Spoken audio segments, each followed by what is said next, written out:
Halo semuanya, nama saya Windra Swastika ya.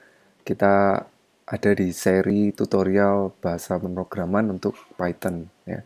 Kita udah masuk di materi if atau percabangan. Di materi sebelumnya tentang tipe data ya, ada list, ada tuple, ada dictionary. Kemudian di materi ini kita akan belajar tentang percabangan kondisional atau singkatnya if ya.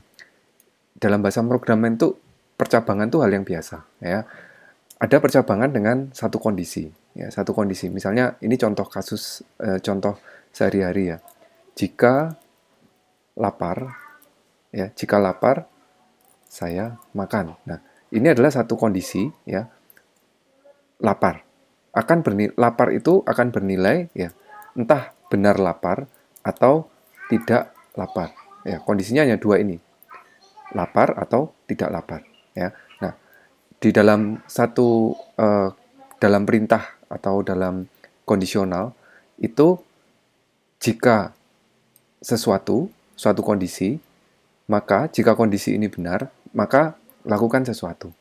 Nah, ini adalah satu kondisi. Nah, untuk kondisi dua, jadi kalau ada dua kondisi ya, di dalam kasus ini hanya dicegat gitu ya. Kalau lapar makan, kalau nggak lapar ngapain ya nggak tahu di sini ngapain gitu ya. Nah, untuk yang dua kondisi, case-nya begini.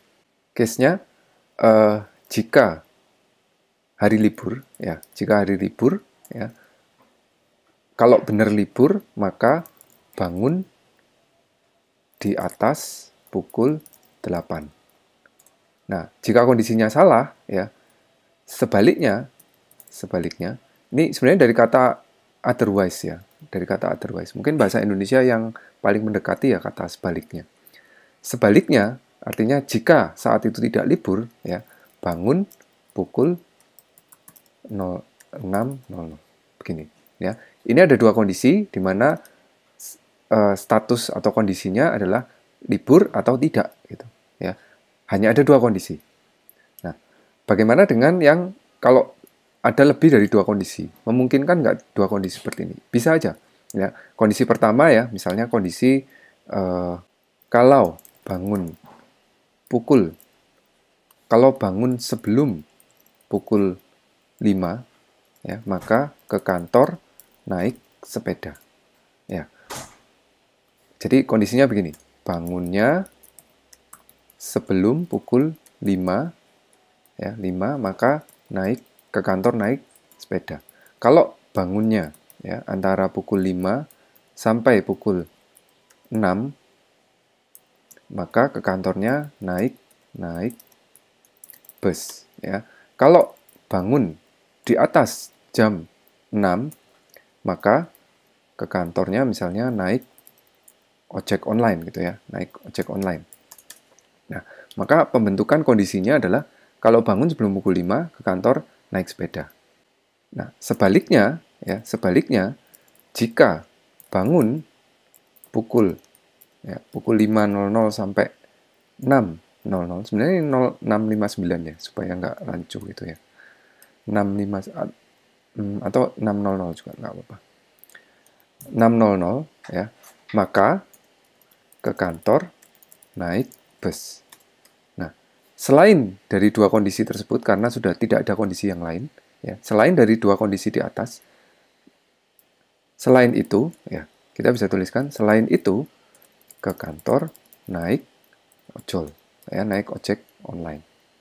Nah, ini adalah kondisi di mana pencabangan di mana mempunyai lebih dari dua kondisi. Ini kondisi pertama, kondisi kedua, dan kondisi ketiga. Nah, ada satu lagi ya, percabangan di mana kondisinya itu bersarang. Jadi ketika satu kondisi terpenuhi, maka di bawahnya perlu disaring lagi. Ada kondisi berikutnya. Contohnya seperti ini. Jika lapar, saya makan. Nah, laparnya kapan gitu? Ya, laparnya kapan? Ini kondisi berikutnya. Jika di pagi hari, nah maka saya makan, misalnya makan bubur ayam, ya. Nah, kalau jika di siang hari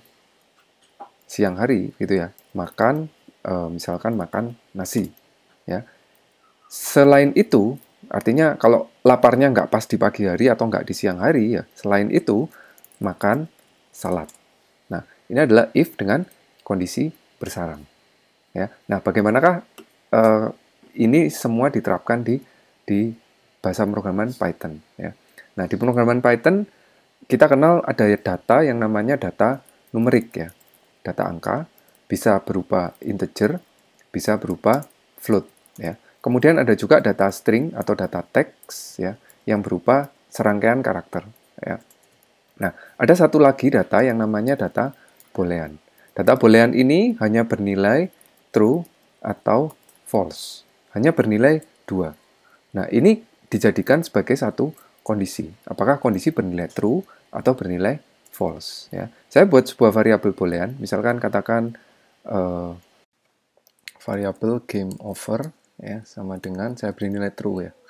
Nah, dengan menggunakan variabel dengan tipe boolean yang bernilai true atau false ini, kita bisa meletakkannya ke dalam if ya.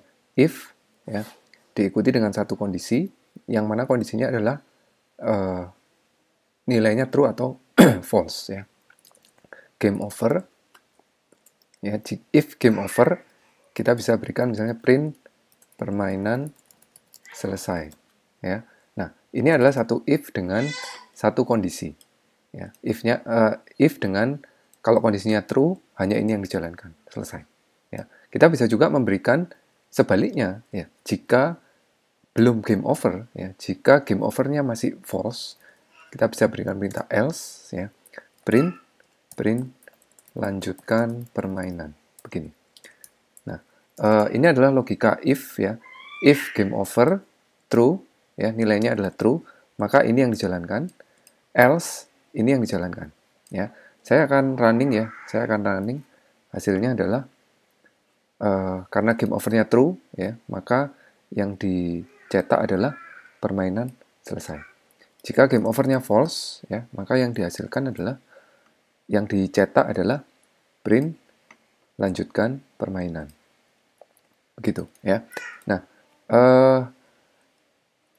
saya bisa menggunakan fungsi not ya. Fungsi not itu artinya dia menegasikan. Jadi kalau true dia jadi false, kalau false dia jadi true. Nah, dengan menggunakan if not game over, maka kapan permainan itu dilanjutkan ketika not game over. Saya taruh di sini. Dan else ketika game overnya true, ya, maka permainan selesai.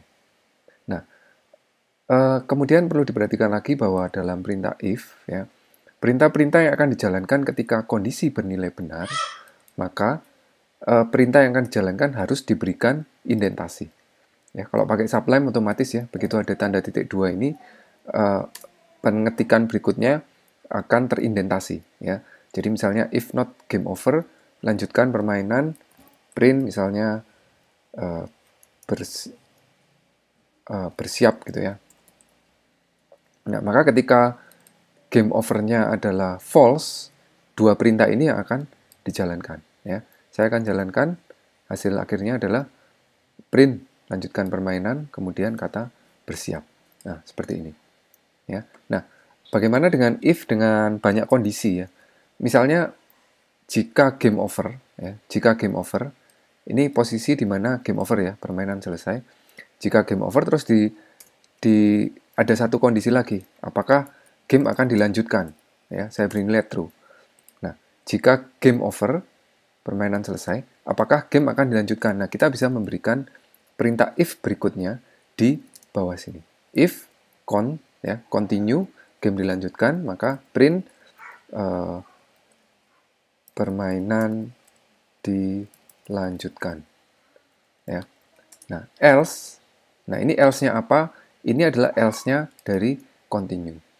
Perhatikan indentasi di sini, indentasinya if ya. Ini juga indentasinya else. Artinya if dan else ini berada dalam satu indentasi yang sama. Nah, kalau nggak continue, dia game over tapi tidak continue, gimana? Ya, kemudian misalnya print permainan di reset. Misalnya seperti ini. Ya. Jadi saat ini kondisinya game overnya saya buat true, ya, true. Berarti dia akan menjalankan ini. Nah, saat menjalankan ini, dia akan menguji nilai dari con. Apakah nilai dari con itu true? Jika nilai dari con true, maka akan ditampilkan permainan dilanjutkan. Ya, kita coba jalankan true, ya, maka permainan akan dicetak, permainan selesai. Kemudian con, permainan dilanjutkan. Ya, jika continue-nya dibuat false, ya, continue dibuat false, maka hasilnya adalah permainan selesai, kemudian permainan direset. Nah, ini ya. Nah, seperti itu penggunaan if, ya, penggunaan if untuk pada Python, ya. Di bagian berikutnya kita akan lebih spesifik menggunakan if dengan satu kondisi yang memang kita bisa bandingkan gitu ya, dengan menggunakan perbandingan, ya, misalnya variabel a sama dengan, misalnya untuk contoh ini, ya, kalau ini ada 3 kondisi, ya, bangun kurang dari 5, bangun antara jam 5 sampai jam 6, bangun lebih dari jam 6. Nah, ada 3 kondisi seperti ini. Kalau menggunakan boolean itu hanya 2 kondisinya, tapi kalau ada lebih dari 2 kondisi, misalnya bangun sama dengan 5, kita bisa memberikan if bangun lebih besar 5, kemudian apa yang dilakukan, ya, dan seterusnya. Kita akan bahas di materi if berikutnya, ya. Saya akhiri video ini sampai di sini. Ketemu di video berikutnya.